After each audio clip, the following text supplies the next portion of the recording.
não me conhece, agora está saindo. Meu nome é Maicon, já congrego aqui na comunidade vai fazer 8 anos, para honra e glória do Senhor. Tenho andado aqui, né?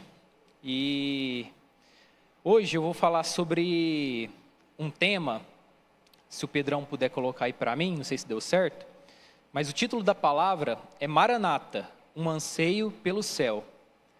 Quero que você abra sua Bíblia comigo, né? Quem trouxe a Bíblia, lá em Apocalipse 21, no verso 1.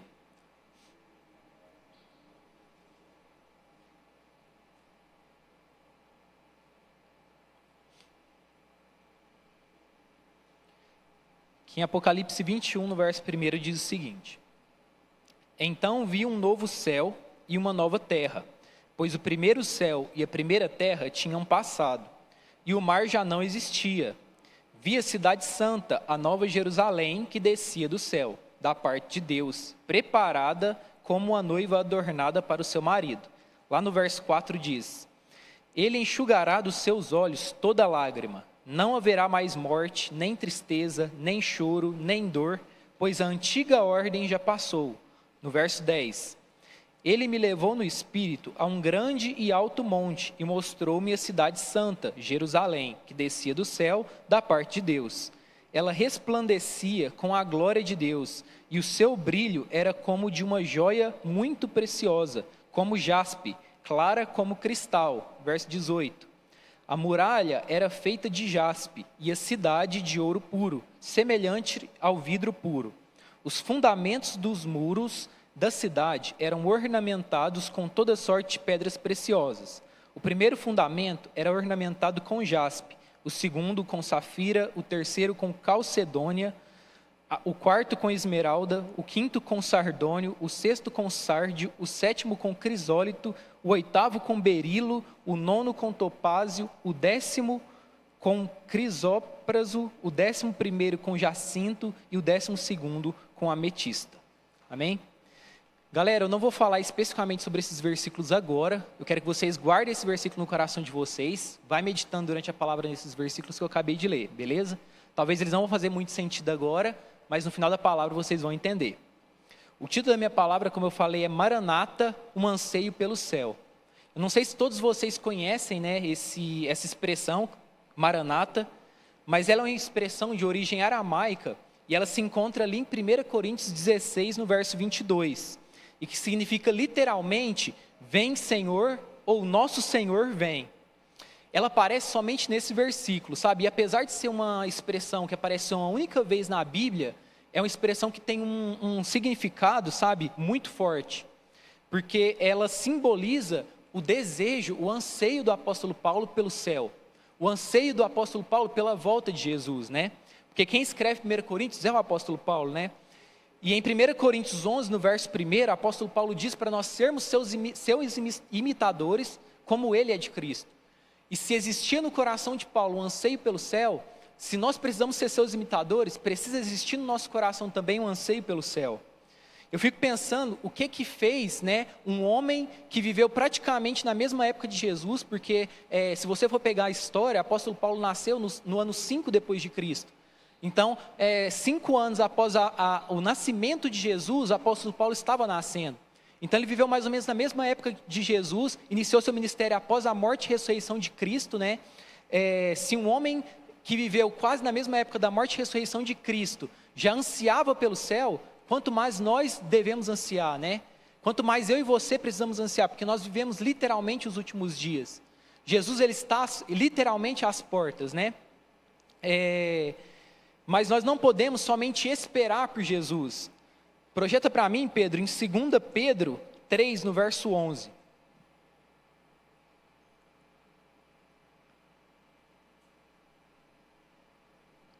Aqui o apóstolo Pedro diz o seguinte: visto que tudo será assim desfeito, que tipo de pessoas é necessário que vocês sejam?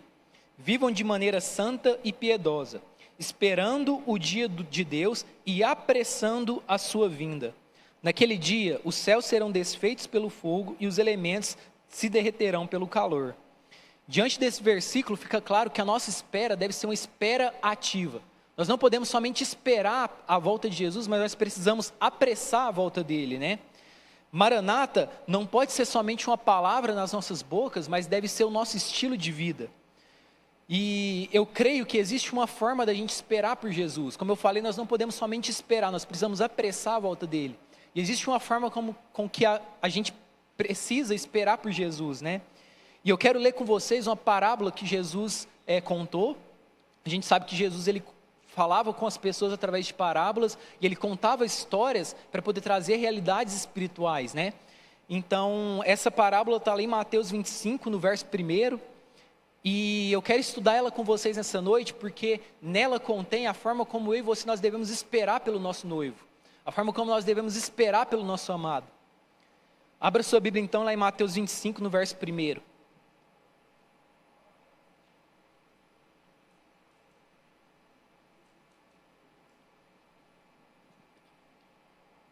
Já vou ler para a gente ganhar tempo, e aqui diz o seguinte: o reino dos céus, pois, será semelhante a 10 virgens que pegaram as suas candeias e saíram para encontrar-se com seu noivo. 5 delas eram insensatas e 5 prudentes. As insensatas pegaram suas candeias, mas não levaram óleo consigo. As prudentes, porém, levaram óleo em vasilhas juntamente com suas candeias. O noivo demorou a chegar, e todas ficaram com sono e adormeceram. À meia-noite ouviu-se um grito: o noivo se aproxima, saiam para encontrá-lo. Então todas as virgens acordaram e prepararam suas candeias. As insensatas disseram às prudentes: dei-nos um pouco do seu óleo, para que as nossas candeias, pois as nossas candeias estão se apagando. Elas responderam: não, pois pode ser que não haja o suficiente para nós e para vocês. Vão comprar óleo para vocês. E saindo elas para comprar o óleo, chegou o noivo. As virgens que estavam preparadas entraram com ele para o banquete nupcial, e a porta foi fechada. Mais tarde vieram também as outras e disseram: Senhor, Senhor, abra a porta para nós. Mas ele respondeu: a verdade é que não as conheço. Portanto, vigiem, porque vocês não sabem o dia e nem a hora. Fica claro nessa passagem, nessa parábola, né, que Jesus está retratando um casamento, né? Um casamento onde nós somos as noivas, essas virgens, né? E Jesus, ele é o noivo, né? E nessa parábola fala que as 10 virgens, elas estavam esperando pelo seu noivo, né? Mas se você parar para ler atentamente, né, essa parábola, você vai ver que elas não estavam esperando Jesus, o seu noivo, no caso, né, de qualquer forma. Elas estavam esperando de formas específicas. Existiam atitudes nessas mulheres que devem ser um reflexo nas nossas atitudes a esperar pelo nosso noivo, que é Jesus, né? Eu creio que é por isso que Jesus contou essa parábola, para nos ensinar a forma como nós devemos esperá-lo, né? Então eu quero falar com vocês nessa noite como nós devemos esperar o nosso noivo. Como elas esperavam o noivo delas, e essas formas devem refletir em mim e em você. E a primeira coisa que eu quero elencar com vocês aqui hoje é que elas estavam esperando em movimento. Parece algo até contraditório, né? Mas se você for ler novamente ali no verso 1, diz o seguinte: o reino dos céus, pois, será semelhante a 10 virgens, que pegaram suas candeias e saíram para encontrar-se com o seu noivo. Como eu falei, parece até algo antagônico, né? Mas elas esperavam pelo seu noivo, mas elas não ficaram paradas esperando por ele, né? Elas se movimentaram. Elas poderiam muito bem ficar esperando que o seu noivo viesse buscar elas, né? Porque se você for ler no decorrer da parábola, dá a entender que o noivo também estava vindo ao encontro delas, né? Então elas poderiam pensar: ele já está vindo ao nosso encontro, vamos ficar aqui sentada mesmo, esperar ele vir, né? Mas não, a Bíblia fala que elas saíram para se encontrarem com seu noivo, né? Existia um anseio tão grande no coração delas para se encontrar com seu noivo, que elas pensaram: cara, nós não podemos ficar aqui parados. Eu sei que ele está vindo, eu sei que ele vai se encontrar comigo, mas o que eu posso fazer para me aproximar ainda mais dele? Esse era o desejo que existia no coração delas, sabe? E assim deve ser o meu e o seu coração se nós queremos nos encontrar com Jesus. Nós precisamos esperar por ele, porque ele prometeu que voltará e ele é fiel para cumprir. Mas nós precisamos pensar nessa noite: o que eu posso fazer para poder me aproximar ainda mais dele? E eu quero deixar essa pergunta para você nessa noite: o que você pode fazer hoje para se aproximar mais do seu noivo? Não venha me dizer que você não conseguiu pensar em nada, que não veio nada na sua mente, porque eu sei que no fundo todo mundo sabe o que precisa ser deixado de lado nessa noite para você se encontrar com seu noivo. Quais são as renúncias que você precisa fazer hoje para estar mais perto do seu noivo? É certo que Ele virá, mas você precisa ir ao encontro dEle. As minhas e as suas atitudes precisam revelar para o nosso noivo que nós estamos esperando Ele. E eu creio que se você ficar sentado no seu lugar, parado, somente esperando Ele vir, isso não vai revelar que você está esperando Ele, né? Então, o nosso maior problema é que hoje em dia nós somos cristãos passivos, nós nos tornamos cristãos passivos. Muitas vezes a gente vem na igreja, a gente senta aí na cadeira, a gente canta uma canção, que às vezes nem é uma verdade, né, no nosso coração. A gente canta uma canção, a gente levanta as nossas mãos, a gente ouve uma palavra, a gente sai daqui, a gente vai para a nossa casa, a gente vive mais uma semana e tudo vira um ciclo vicioso. A gente não busca mais o Senhor, a gente não busca mais se encontrar com os céus, né? Mas eu creio que o desafio de Deus para nós nessa noite é o contrário. Você precisa sair daqui hoje e pensando, cara, eu quero me encontrar com o meu noivo, eu preciso apressar a volta do meu noivo, eu preciso fazer algo para me encontrar com ele. O nosso noivo precisa ver em nós atitudes que demonstrem que nós o esperamos, atitudes que revelem o nosso anseio por ele. E aqui entra a segunda característica dessas noivas. Além delas se movimentarem, delas não ficarem na sua zona de conforto, elas esperavam ansiosamente pelo seu noivo. No verso 5 diz assim: o noivo demorou a chegar, e todas ficaram com sono e adormeceram. Não sei se já aconteceu com você, sabe? De às vezes você está esperando para assistir algo de madrugada, ou para fazer algo muito tarde da noite, e você está com expectativa muito grande para fazer aquilo, e você acaba pegando o sono. Enquanto eu fazia essa palavra, eu me lembrei do meu pai, por exemplo, né? Porque meu pai, ele gosta muito de assistir UFC, né? Assistir luta, e na Globo passa muito tarde, né? 2 horas da manhã, 3 horas da manhã. E eu me lembro certinho de uma luta que meu pai passou o mês inteiro esperando por essa luta, querendo assistir essa luta, naquela expectativa. Chegou no grande dia da luta que ele queria assistir, ele começou a assistir ali as outras lutas preliminares, né? Porque era o card principal. Ele começou a assistir as lutas preliminares, e o sono foi batendo, ele lutando contra o sono, ele pescando e tudo. Resultado, quando chegou a luta, ele estava dormindo. Ele perdeu a luta que ele tanto queria ver. E eu creio que foi isso que aconteceu com essas noivas, sabe? Elas estavam esperando com tanta expectativa o noivo, e lutando tanto contra o sono, que elas acabaram adormecendo. E o fato delas estarem de madrugada, andando ao encontro do seu noivo, revela que elas estavam com expectativa também pelo seu noivo. Porque se elas não tivessem com tanta expectativa, elas poderiam esperar amanhecer. Mas não, elas pegaram suas candeias, porque elas sabiam que elas enfrentariam a madrugada. Elas pegaram suas candeias, começaram a andar de madrugada, sabe? E certa vez o sono veio e elas acabaram adormecendo. Então, de uma forma ou de outra, o fato de elas terem pegado no sono revela a expectativa que elas tinham pela volta do seu noivo, né? E assim deve ser no meu e no seu coração. Nós também precisamos, sabe, esperar por Jesus com expectativa tão ardente no nosso coração, sabe? Uma expectativa que nós não conseguimos controlar. Uma expectativa que a gente faça, uma expectativa que nos leva a fazer loucuras por Jesus. Porque o fato dessas mulheres saírem de madrugada era uma loucura. Se hoje em dia é uma loucura uma mulher sair de madrugada andando sozinha, naquela época muito mais. Porque a gente bem sabe, né, que naquela época tinha um pensamento muito patriarcal, no sentido de que o homem ele era superior à mulher, né, e muitos homens abusavam de mulheres, né. Então, elas saírem de madrugada, elas estavam correndo um grande perigo, mas elas não pouparam esforço, elas fizeram loucura pelo seu amado, né, elas fizeram uma loucura pelo seu noivo. Então, no nosso coração deve haver uma expectativa tão grande pela volta de Jesus, tão grande pelo céu, que a gente precisa fazer loucuras por Jesus. Eu quero te perguntar, qual foi a última loucura que você fez por Cristo? Sabe, se você nunca fez nenhuma loucura, sabe, se você nunca acordou de madrugada para orar, se você nunca jejuou por mais do que a sua capacidade, sabe, eu quero te desafiar nessa noite, faça loucuras para se aproximar do seu noivo. Mas só espera ansiosamente pelo seu noivo quem vive uma vida de santidade. E essa é a terceira característica dessas noivas. Elas viviam uma vida de santidade. No verso 7 diz assim: então todas as virgens acordaram e prepararam suas candeias. A Bíblia nos fala que todas as 10 eram virgens.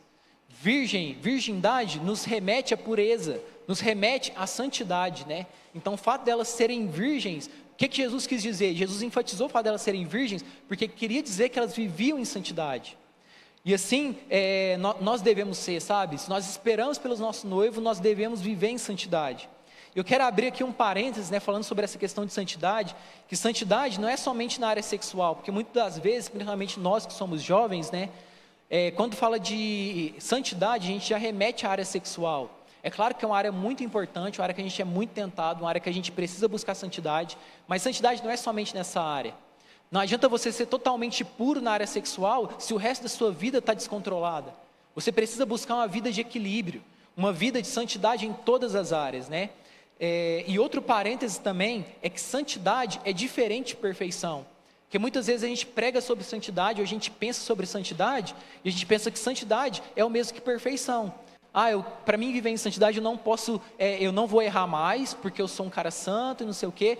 Todos pecaram e todos carecem da glória de Deus. Enquanto a gente estiver nessa terra, a gente vai errar, a gente vai pecar. Mas santidade é diferente de perfeição. Santidade é você, mesmo errando todos os dias, você procurar acertar, você buscar melhorar, você buscar a Deus nas suas imperfeições, nos seus defeitos, né? Tem uma frase muito interessante de um rapaz que eu sigo, né, que chama João Paulo. Ele é líder de um movimento em Brasília que chama Céu na Terra. Um movimento que antes da pandemia estava vivando Brasília, né?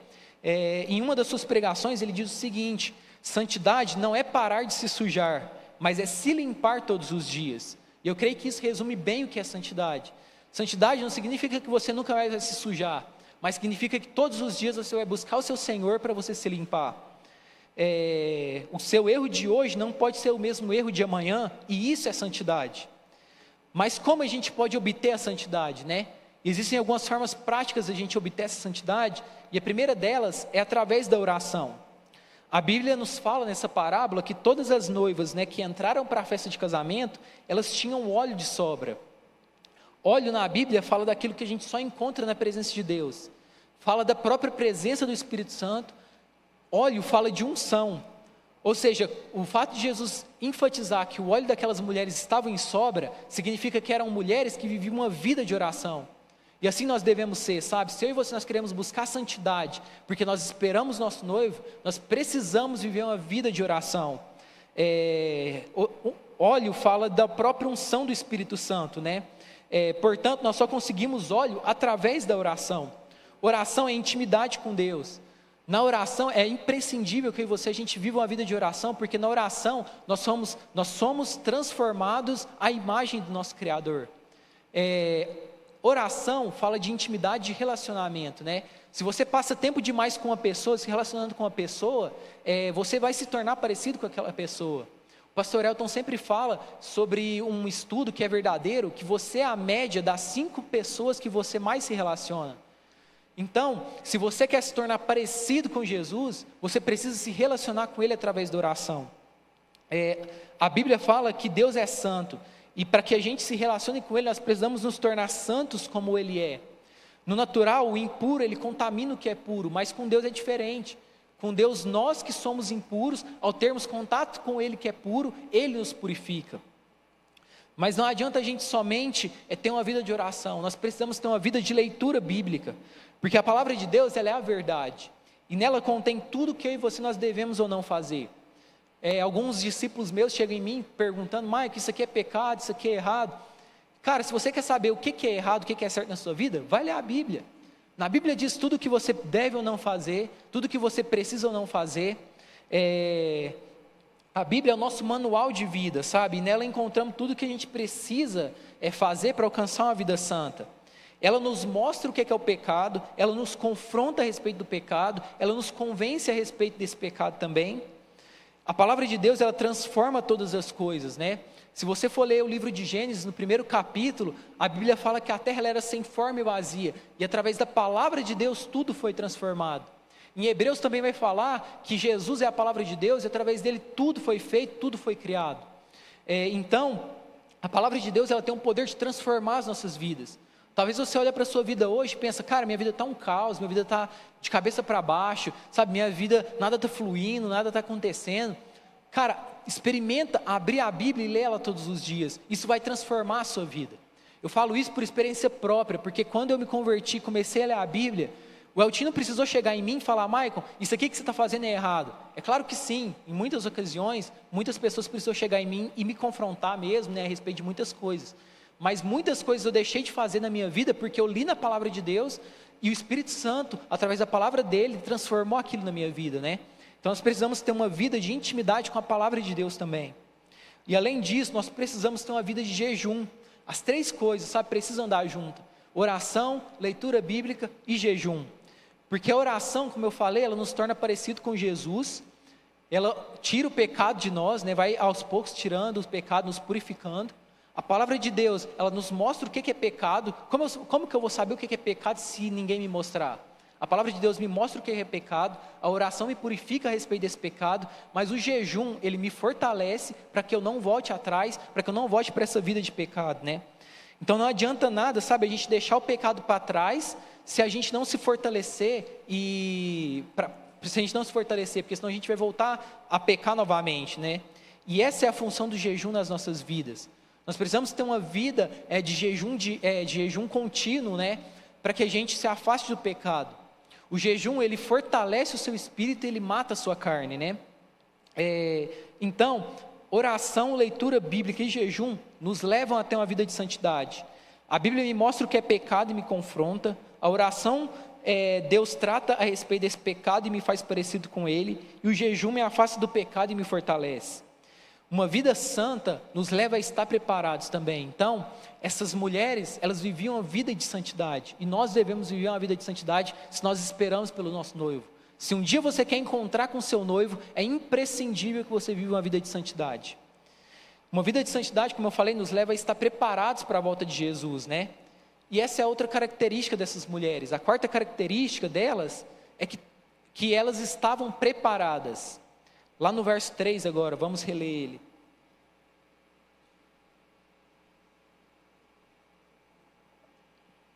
As insensatas pegaram suas candeias, mas não levaram óleo consigo. As prudentes, porém, levaram óleos em vasilhas juntamente com suas candeias. As insensatas disseram às prudentes: dê-nos um pouco do seu óleo, pois as nossas candeias estão se apagando. Elas responderam: não, pois pode ser que não haja o suficiente para nós e para vocês. Vão comprar óleo para vocês. Então, diante desse versículo, nos mostra que não eram todas as 10 que estavam preparadas. Não eram todas as 10 que levaram óleo de sobra, né? Apenas 5 delas levaram óleo de sobra. E isso distingue quem realmente vai encontrar com seu noivo ou não. Porque até aqui todas estavam se movendo, todas esperavam em movimento, todas elas estavam com expectativa grande pelo seu noivo, todas viviam em santidade, mas somente 5 estavam preparadas. Sabe, isso vai distinguir quem vai se encontrar com seu noivo ou não. Quando Jesus voltar, Ele precisa ver na minha e na sua vida que existe óleo de sobra. Ele precisa ver que eu e você, nós gastamos a nossa vida em comunhão com o Espírito Santo. Jesus precisa ver que eu e você, nós gastamos a nossa vida buscando óleo na presença dEle. Quando o noivo chegar, sabe, Ele precisa ver que nós gastamos a nossa vida esperando por Ele. Certa vez eu ouvi uma pregação, sabe, do Douglas Gonçalves, que é o criador, né, do Jesus Cop, que é um outro movimento bastante conhecido no Brasil também. E ele estava pregando justamente sobre essa parábola de Mateus 25 também, né? E aqui ele fala uma frase que eu achei muito interessante, né? Que a palavra que vai nos salvar, sabe, existe uma palavra que pode salvar a sua vida. E essa palavra é não. A palavra não pode salvar a sua vida.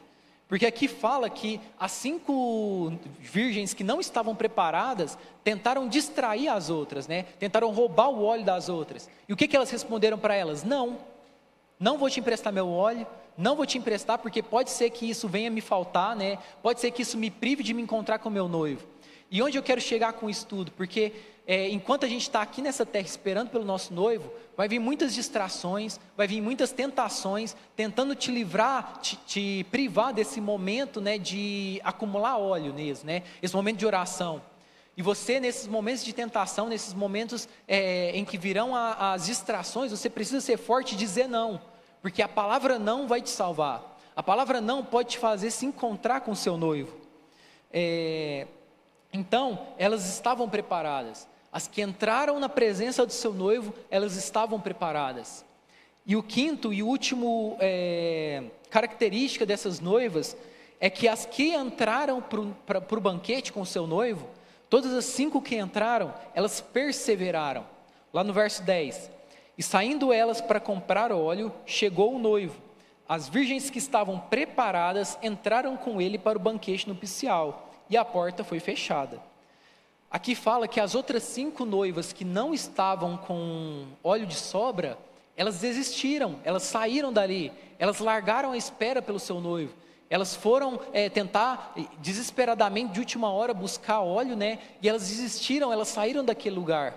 Mas a Bíblia nos fala que as 5 virgens que entraram para o banquete, elas insistiram, elas persistiram, elas perseveraram. Sabe, eu quero te dizer isso nessa noite, persevere no Senhor. Ainda que muitos abandonem, ainda que muitos saiam desse lugar, ainda que muitos deixem esse lugar, sabe? Persevere no Senhor. Isso vale a pena, sabe? E eu digo por experiência própria. Nesses 8 anos que eu estou caminhando com o Senhor, quantas pessoas abandonaram, né? Quantas pessoas, se eu for pegar uma foto da minha célula, né? Quando eu entrei nela e olhar hoje, só está eu, Kevin e o Hugo praticamente.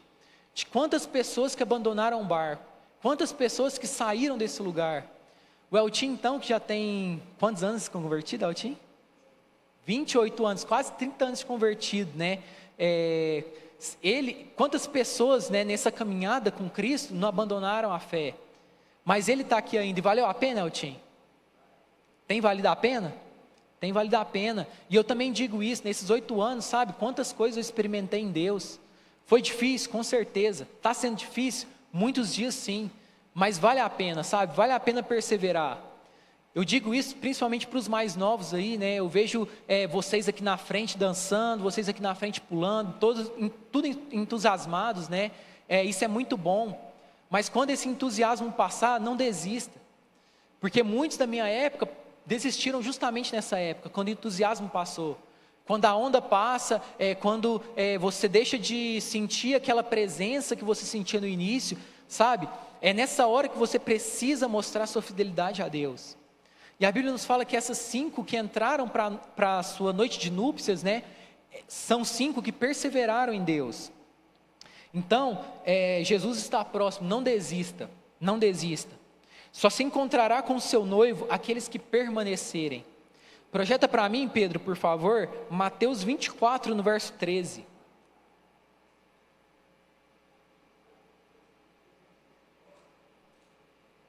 Olha o quanto que esse versículo ele é forte, né? Ele diz o seguinte: mas aquele que perseverar até o fim, esse será salvo. Olha o tanto que isso é forte. A minha e a sua salvação depende da minha e da sua perseverança. A minha e a sua salvação depende da minha e da sua persistência. Porque aquele que perseverar até o fim, esse será salvo. Apocalipse 3, 21, diz o seguinte: ao vencedor darei o direito de sentar-se comigo em meu trono, assim como eu também venci e sentei-me com meu Pai em seu trono. Aqui fala que ao vencedor terá uma recompensa, né? O vencedor terá uma recompensa. O Kevin, ele é muito atleta, né? Direto está aí nas maratonas da vida. E eu fico pensando, sabe? Quanto que ele tem que ser resistente durante os 5 km que ele corre, ou durante os 10 km que ele corre, né? Para poder chegar lá na frente e vencer. Só vence, só cruza a linha de chegada aquele que persevera. Então, existe uma recompensa para aquele que persevera. Existe uma recompensa para o vencedor. E o que eu acho mais interessante, sabe, é que nas corridas que o Kevin vai, por exemplo, a pessoa que chega em primeiro lugar, né, o vencedor mesmo na vida real aqui, na vida natural, né, no caso, ela recebe um prêmio diferenciado. Mas a Bíblia nos fala que com Cristo não. Você não precisa competir com a pessoa que está do seu lado. Você só precisa competir com você mesmo. O importante é você cruzar a linha de chegada. Não importa se eu vou chegar na frente do Breno, se eu vou chegar na frente do Elton, se eu vou chegar na frente do Alan, não importa. O que importa é eu chegar, eu cruzar a linha de chegada, e só de eu cruzar a linha de chegada eu já vou ser um vencedor. Eu já vou receber esse galardão que é prometido aqui em Apocalipse 3, no verso 21. Portanto, gente, o que eu quero deixar para vocês nessa noite, saiam daqui nessa noite realmente com isso no coração, que vocês precisam esperar pelo seu noivo, mas vocês precisam apressar a volta dele. Vocês precisam esperar o seu amado, mas vocês precisam apressar a volta dele. Vocês precisam se movimentar, vocês precisam esperar ansiosamente, vocês precisam viver uma vida santa, vocês precisam estar preparados, mas principalmente, vocês precisam perseverar em Deus. Se o pessoal do louvor quiser subir, já estou quase terminando. E gente, eu quis trazer essa palavra hoje para nós, né? Porque hoje em dia é muito difícil a gente ouvir uma pregação que fala sobre o céu. É muito difícil a gente ouvir uma pregação que fala sobre a volta de Jesus. Hoje em dia a gente ouve muitas pregações. Se você abrir o seu YouTube, vai estar cheio de pregações falando do que você pode conseguir em Cristo nessa terra, falando do que você pode conquistar, né? Qual que é o seu propósito nessa terra, como que você vai alcançar o seu propósito nessa terra. Cara, todas essas pregações, elas são válidas, elas são lícitas, elas nos abençoam. Eu sou grato por esse tipo de pregação, porque em muitos momentos da minha vida foram pregações que me salvaram. Mas eu creio que é imprescindível a gente ouvir também pregações que falam sobre o céu. E é por isso que eu quis trazer isso nessa noite, sabe? Para vocês. Porque muitas das vezes a gente foca tanto nessas outras pregações, que nós nos tornamos cristãos terrenos. Cristãos que esperam em Cristo somente nas coisas dessa terra. Mas não, os seus olhos precisam estar no alto, né? Os seus olhos precisam estar em Cristo. E por isso que eu quis pregar sobre os céus nessa noite. Eu quis pregar sobre a volta de Jesus nessa noite. Lá em Efésios 6, sabe, o apóstolo Paulo nos fala para a gente nos revestir com o capacete da salvação. O que ele quer dizer com isso? O capacete da salvação é aquilo que cobre toda a sua cabeça, né? Em uma guerra é o que cobre a cabeça do soldado. O que o apóstolo Paulo quer dizer com isso? Cara, tudo que ocupar o seu pensamento precisa ser a salvação. Você precisa estar no seu serviço pensando na salvação. Você precisa estar correndo pensando na salvação. Você precisa estar na academia pensando na salvação. Você precisa estar tomando banho pensando na salvação. Tudo que você for fazer, você precisa estar com o céu na sua cabeça. Você precisa pensar no céu. Lá em 1 Coríntios 15, no verso 19, projeta para mim também, Pedro, por gentileza. É um versículo que ele me toca bastante, é um versículo muito forte. E ele diz o seguinte: se é somente para esta vida que temos esperança em Cristo, dentre todos os homens, somos os mais dignos de compaixão. Tem uma versão que ela é um pouco mais forte. Ela diz o seguinte: se a sua espera em Cristo está somente nessa terra, nós somos os mais miseráveis de todos os homens. Então, se a gente espera em Cristo somente nessa terra, se eu busco ao Senhor pensando somente o que eu vou ganhar aqui hoje, somente o que eu vou ganhar amanhã, somente no carro que Deus pode me dar, somente na casa que Deus pode me dar, somente na família que eu posso construir em Deus, eu sou o mais miserável de todos os homens. A minha espera e a sua espera precisa estar nos céus.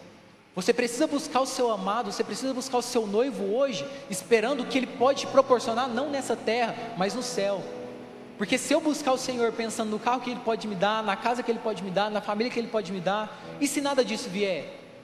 E se Ele não me der nada disso? Eu vou desistir? Eu vou largar Ele? Eu vou parar de segui-lo? Eu vou parar de esperar por Ele? Por isso que a nossa espera deve estar no céu, porque a nossa recompensa maior vem de lá. Nossa espera em Cristo não pode estar somente nessa terra. Nós não podemos buscar somente o que é daqui, mas nossa espera deve estar na volta de Jesus, né? Tudo o que você faz deve ser ansiando e apressando a volta dele. Tudo o que você faz deve gritar Maranata. Tudo o que você faz deve clamar a volta do Senhor. Vocês se lembram, né? Eu comecei lendo alguns versículos de Apocalipse. Eu pedi para vocês guardarem eles, né? Eu quero reler esses versículos novamente. Apocalipse 21, no verso 1, diz assim: então vi um novo céu e uma nova terra, pois o primeiro céu e a primeira terra já tinham passado, e o mar já não existia. Vi a cidade santa, a nova Jerusalém, que descia do céu da parte de Deus, preparada como uma noiva adornada para o seu marido. Verso 4: ele enxugará dos seus olhos toda lágrima, não haverá mais morte, nem tristeza, nem choro, nem dor, pois a antiga ordem já passou. No verso 10: ele me levou no espírito a um grande alto monte, e mostrou-me a cidade santa, Jerusalém, que descia do céu da parte de Deus. Ela resplandecia com a glória de Deus, e o seu brilho era como o de uma joia muito preciosa, como jaspe, clara como cristal. Verso 18: a muralha era feita de jaspe, e a cidade de ouro puro, semelhante ao vidro puro. Os fundamentos dos muros da cidade eram ornamentados com toda sorte de pedras preciosas. Cara, para pensar um pouco nisso. Quero que você feche seus olhos agora, sabe? Imagine isso que eu acabei de ler. Imagine as ruas de ouro. Imagine uma muralha revestida com pedras preciosas. Imagine, sabe, toda a lágrima dos seus olhos sendo enxutas. Pensa nisso agora, sabe? Não haverá mais dor. Tudo que você vai sentir é alegria. Tudo que você vai sentir é o amor. Tudo que você vai sentir é a presença dele.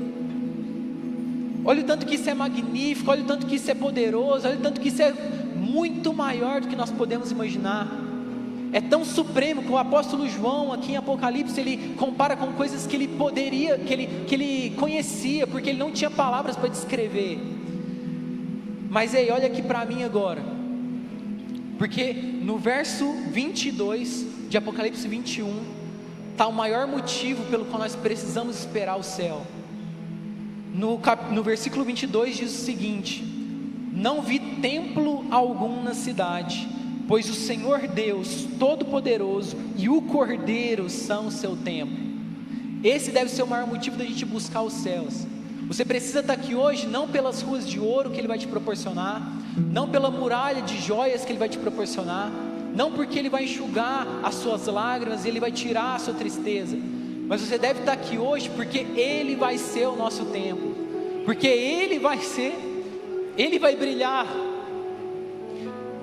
Não tem esse versículo aqui, eu não destaquei ele, mas Apocalipse 21 também fala que não vai precisar mais de sol, porque Ele vai brilhar, Ele vai ser o nosso sol. Nós precisamos esperar pela presença dEle.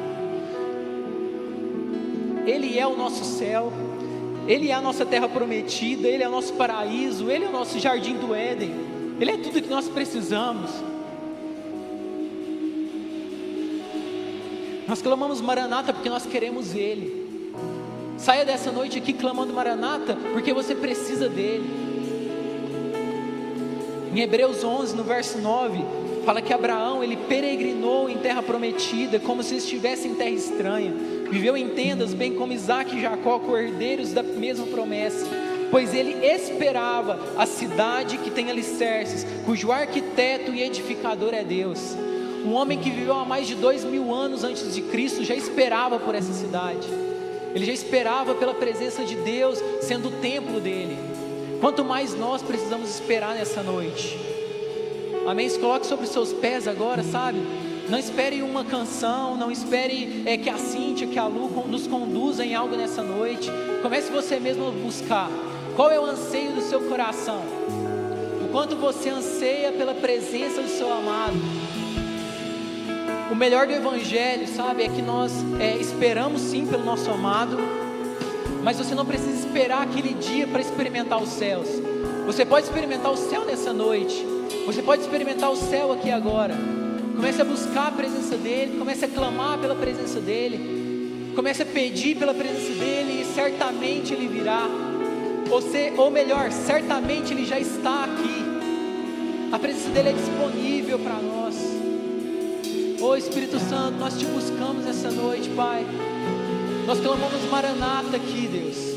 Primeiramente com os nossos lábios, meu Deus, mas também nós queremos clamar Maranata com as nossas atitudes, Pai. Que amanhã, meu Deus, que na segunda-feira, na terça, na quarta, as nossas atitudes clamem ao Senhor. Que as nossas atitudes, Deus, apressem a sua volta. Meu Deus, que as nossas atitudes expressem o quanto nós te desejamos, o quanto nós te esperamos, meu Deus. Eu oro por cada vida aqui hoje, meu Deus, para que a salvação seja o capacete de cada um, para que os nossos pensamentos estejam voltados para o Senhor, meu Deus. Em nome de Jesus, meu Pai, nós queremos dizer que até que o Senhor venha, nós vamos clamar. Até que o Senhor venha, nós vamos pedir. Até que o Senhor venha, nós vamos cantar. Até que o Senhor venha, meu Deus, nós vamos gritar Maranata, Maranata, Senhor. Feche seus olhos, continue esse momento de oração e adoração ao Senhor.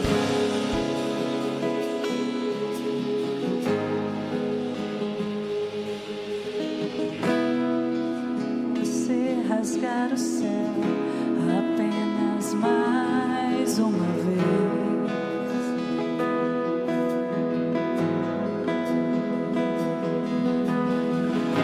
Oh, se você descer e fizer grandes feitos de novo.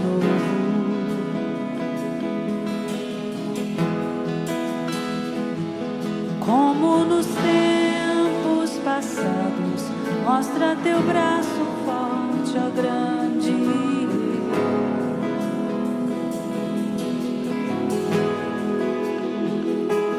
Mostra a esta geração teus prodígios e sinais.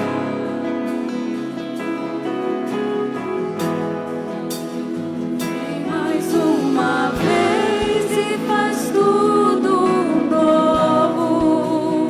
Vem mais uma vez e agita todo o meu ser. Faz a eternidade se alinhar com o natural. E na terra nós que somos proclamamos: aviva-nos, aviva-nos, aviva-nos, Senhor. Fere meu coração como a ferida de fome por ti. Fere meu coração como a ferida de sede por ti.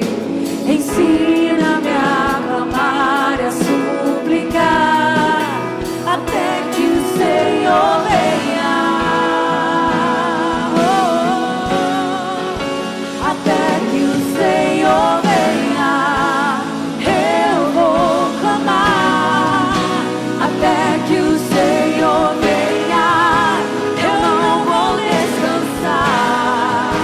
Até que o Senhor venha, eu vou gastar a minha vida diante do teu altar, diante do teu altar.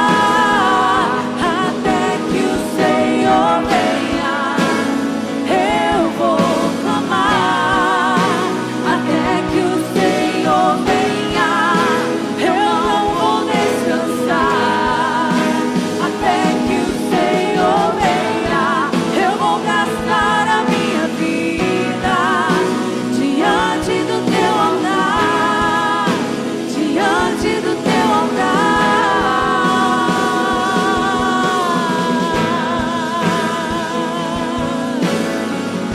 Oh, mais fome, mais sede de ti, mais fome